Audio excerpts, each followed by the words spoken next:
You have seen the ocean swallow a sandcastle. You built it too close to the tide. You turn your back, and it's gone. No trace. That's a small, private kind of loss. Harmless.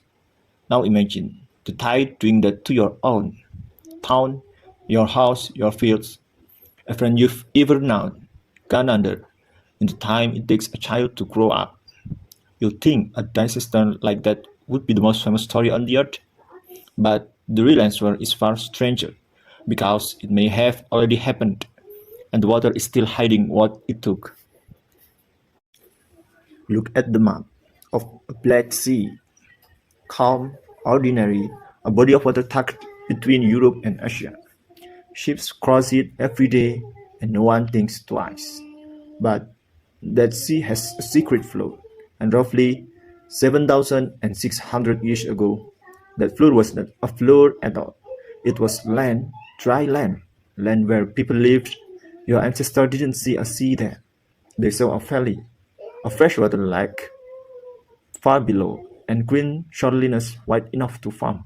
It was home. Then, in a span most scientists measure in months, not centuries. It was erased.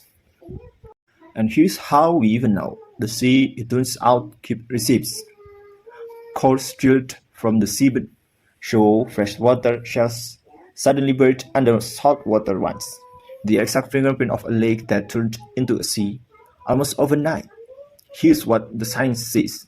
Long ago, the Black Sea basin was cut off from the world's oceans. It held a smaller freshwater lake, and its surface sat far lower than the Mediterranean.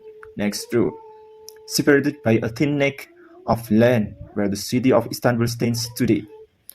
Think of two bathtubs at different heights, with a wall between them. In one is full, the other half is empty. Now imagine the wall starts to crack. As the last ice age ended, the planet's ice melted. Sea levels climbed year after year. The Mediterranean rose, and the thin strip of land holding it back. The vast pores grew weaker. To scientists William Ryan and Walter Pitman put this idea to the vote in 1997. Their claim was simple and terrifying. The wall broke.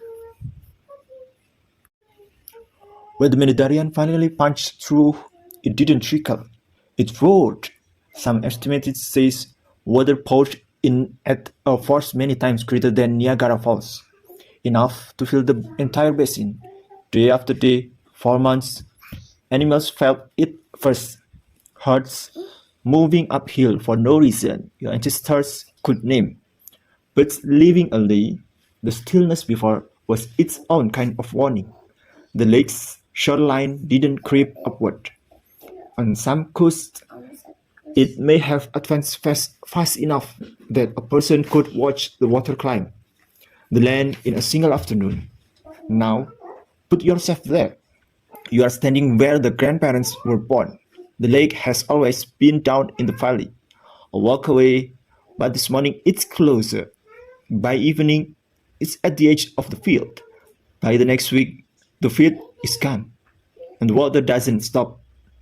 The sound alone would have been unbearable, a roar with no source, growing louder every day, echoing of ears that had never heard it before. There is no map for it is, no warning, no word yet invented for what is happening to you. You gather what you can carry, and you walk uphill, and you keep walking because the shoreline follows you. Thousands of people and entire coastal world pushed off the edge of their own home and swallowed with it. And here's the part that turns this from a sad story into an eerie one. The Black Sea didn't just drown that word, it sealed deep down below a certain level. The Black Sea has almost no oxygen. Scientists called it anoxic, a plain word for a strange fact. Nothing that needs air can live there, no fish, no worms, none of tiny creatures that every us on earth. Quietly it passes away. So the past doesn't rot, it waits. In year 2000, Explorer Robert Ballard, the man who found the Titanic when looking off the coast of Turkey, his sonar map showed something unsettling and seabed, long straight lines, and the gentle terrace that don't look natural. The ghost of an old coast shrouded in mud, far below along what had once been an ancient shoreline. His team found the remains of a structure, worked wood, signs, some outlines of a human hand. And in that dead black water they found something else. Shipwrecks, not crushed, not rotted, ships with their masts still standing. In 2018, researchers announced the oldest intact shipwreck ever found, a Greek trading vessel that had rested on the seafloor for more than 2,400 years. So complete you could see the rope still coiled on its deck. If the sea keeps wooden ship whole for 2,000 years, ask yourself, what else it is keeping? Now, here's where it reaches up and touches you. Almost every ancient culture near that region carries the same memory, but in its oldest stories create flood, a word drowned, and a handful of survivors who climbed to high ground and started over. The epic of Gilgamesh, one of the oldest written stories humanity has, tells of a flood sent to wash the world away. Later, the story of Noah tells it again. Different names, different gods, the same water. For a long time, these were called pure myth, just fear dressed up a fable. But what if they aren't only that? What if the reason so many people remember of drowning wood is that some of them watched it? What if real catastrophe, witnessed by a real ancestors, was passed mouth to mouth for so many generations that it hardened into scripture? Scientists still argue about the details: how fast, how deep, how many. That argument is honest. It isn't settled, but strip it down, and one thing is hard to shake. Under that quiet sea is a shoreline where people once stood, and above it, in our oldest books, is the story of the day the water came. And here's the part that should sit with you right now.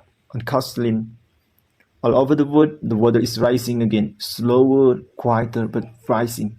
The people on the ancient shore didn't think it could happen to them either. Home always feels permanent, right up until the tide decides that it isn't. So the next time you watch a wave at a sandcastle and feel that small, easy sense of loss, remember that the sea has done this at a scale you can barely picture. To fields, to homes, to whole chapter of the human story that no one alive was meant to read. It's still down there, preferred in the dark, waiting in the water that refused to let it decay. To see took a word from your ancestor and it never gave it back to you.